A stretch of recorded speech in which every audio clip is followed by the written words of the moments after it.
मेरे YouTube channel डम डम रिव्यू में आपका स्वागत है। कृपया हमारे वीडियो को लाइक और शेयर करें और सब्सक्राइब करना ना भूलें। अब चलिए कहानी शुरू करते हैं। जॉन डी सिल्वा उर्फ बेबी जॉन एक बेकरी के मालिक हैं जो केरल में अपनी बेटी खुशी, अपने कुत्ते टाइगर और अपने सबसे अच्छे दोस्त जैकी के साथ रहते हैं। जब खुशी को उसकी क्लासमेट परेशान करती है और पीटती है, तो जॉन उसे अपने लिए खड़ा होना सिखाते हैं, क्योंकि अहिंसा हमेशा असरदार नहीं होती। जब खुशी अपनी बुली को पीट देती है, तो उसकी टीचर तारा उसके माता पिता से मिलने के लिए कहती है। जॉन तारा से दोस्ती कर लेते हैं और धीरे धीरे तारा को जॉन पर क्रश हो जाता है। एक दिन जॉन और तारा के साथ चर्च जाते हुए खुशी एक सेक्स ट्रैफिकिंग गैंग को भड़काती है, जो एक लड़की देवी को तस्करी के लिए अगवा कर चुके थे। लेकिन जॉन स्थिति को जल्दी संभाल लेते हैं। तारा उस भीड़ में छुपी हुई पीड़िता को देख लेती है और उसे चुपचाप गाड़ी की डिक्की में छुपा देती है।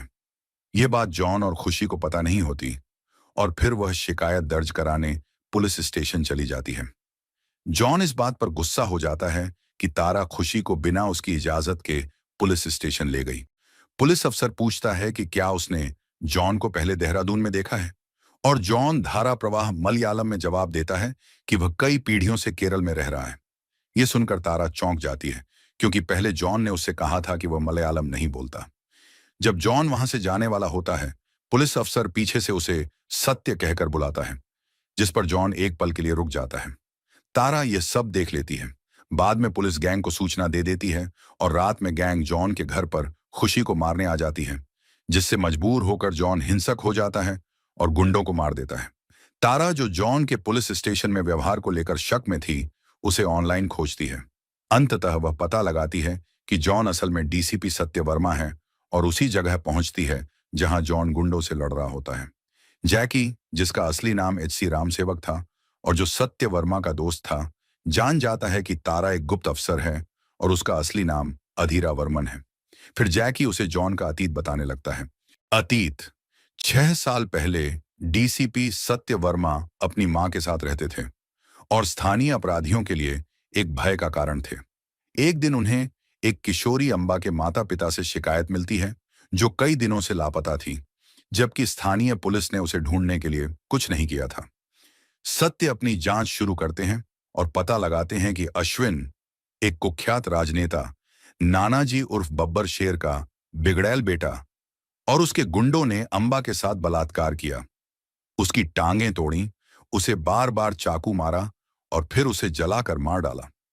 नानाजी मानव तस्करी में भी शामिल है और वह खुलेआम अपने कर्मचारियों की बेटियों को तस्करी के लिए बेच देता है, जबकि कर्मचारी अपनी जान बचाने के लिए चुप रहते हैं। सत्य अश्विन को गिरफ्तार करने की कोशिश करते हैं, लेकिन जब वह नानाजी के घर पहुंचते हैं तो देखते हैं कि उनका सीनियर ऑफिसर अश्विन की चुनाव जीत का जश्न मना रहा है। नानाजी सत्य से कहता है कि अगली बार जब वह अश्विन से मिले तो उसे सलाम करना न भूले। सत्य रामसेवक से पूछते हैं कि अब क्या किया जा सकता है। रामसेवक उन्हें एक रिपोर्ट दिखाते हैं जिसमें लिखा होता है कि हर साल भारत में 93,000 महिलाओं का बलात्कार होता है, यानी हर घंटे 4 महिलाएं। यह समझकर कि अदालत और कानून अम्बा की हत्या पर कुछ नहीं करेंगे, सत्य अश्विन को बेरहमी से मार डालते हैं और यह बात बब्बर शेर को बता देते हैं, जो अश्विन की मौत का बदला लेने की कसम खा लेता है। इस दौरान सत्य एक सड़क पर भीख मंगवाने वाले रैकेट से कुछ बच्चों को बचाते हैं, और जब रैकेट चलाने वाले गुंडे उन पर हमला करते हैं तो वे उन्हें बुरी तरह पीट देते हैं। सत्य घायल गुंडों को अस्पताल ले जाते हैं, जहां उनकी मुलाकात चेन्नई की एक डॉक्टर मीरा से होती है।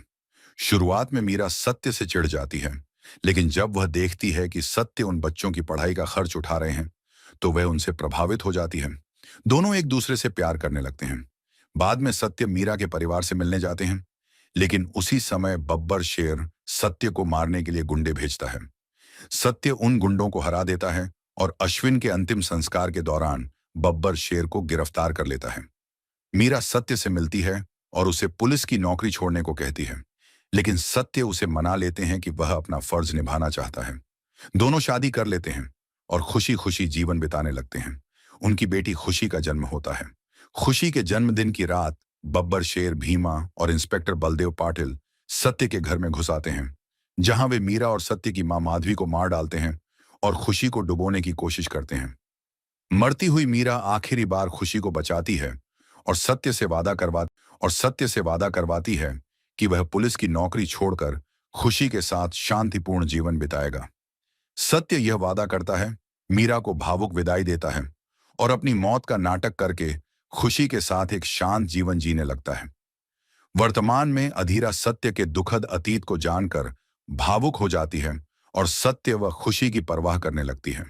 जब खुशी स्कूल ट्रिप पर जाती है, बब्बर शेर, जिसे अब पता चल चुका होता है कि सत्य और खुशी जिंदा हैं, स्कूल बस का एक्सीडेंट करवाता है। अधीरा और स्थानीय लोगों की मदद से सत्य खुशी को बचा लेते हैं। जब उन्हें पता चलता है कि इस हादसे के पीछे बब्बर शेर का हाथ है, तो सत्य बदला लेने का फैसला करता है और मुंबई लौटकर बब्बर शेर के सारे गैरकानूनी कामों को खत्म कर देता है और बलदेव व भीमा को मार देता है। बब्बर शेर राम और अधीरा की कोशिशों के बावजूद खुशी को किडनैप कर लेता है। सत्य बब्बर शेर के अड्डे पर पहुंचता है, खुशी और अन्य महिलाओं को बचा लेता है, जो बाद में बब्बर शेर पर हमला करके उसे मार डालती हैं।